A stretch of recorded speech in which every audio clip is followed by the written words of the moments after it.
Yan. Yan, nilabas na namin kasi mamonitor yung overheating. Nag-overheat kasi ito eh. Nag-iba na nga yung kulay ng makina. Tapos umingay yung makina. Ginawa namin, nag-check ng valve clearance. Ayun, lumaki yung mga gap. Yung valve clearance yan, tataas na nung value. Kaya nag-adjust lang kami. Tapos ito, mamonitor pa lang. Tahimik na ulit. Wala nang lagitikan. Natatakpa kayo tambutso.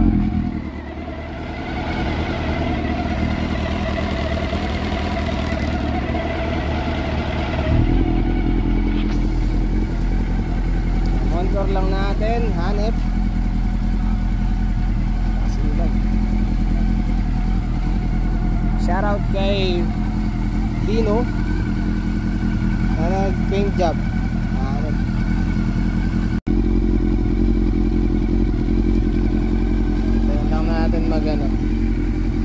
Magbukas yung fan kung magbubukas siya ng automatic, kasi baka hindi bumubukas ng automatic. Ito, bumubukas naman, sumisindi naman siya pagka yan, sinod dito, magana naman. Tawag niya natin para makita talaga.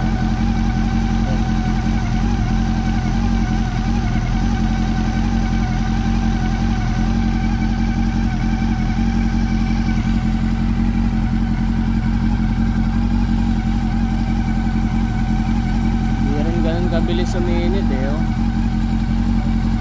Baka nga yun yung naging problema, yung eto, oh. Yung tsura, putik. Sama, ano? Eto, tubig lang muna nilagay ko para ma-monitor kung may leak. Tapos papalitan ko rin ng coolant.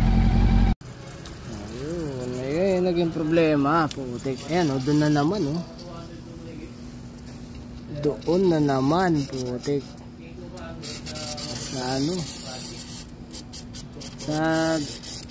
sa pinalitan. Hindi siya nag-overheat eh. Hindi siya doon tumulo eh.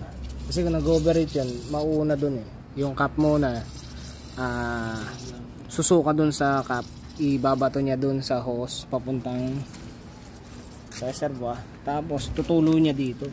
Anong nangyari dito? Bumigay eh. Ayun oh. Doon na naman, putik. Negative talaga ito, putya.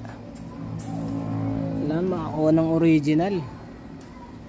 Hanip niya. Wala pa, hindi pa masyadong mainit, oh. Hawakan ko po, oh. Putik talaga, oh.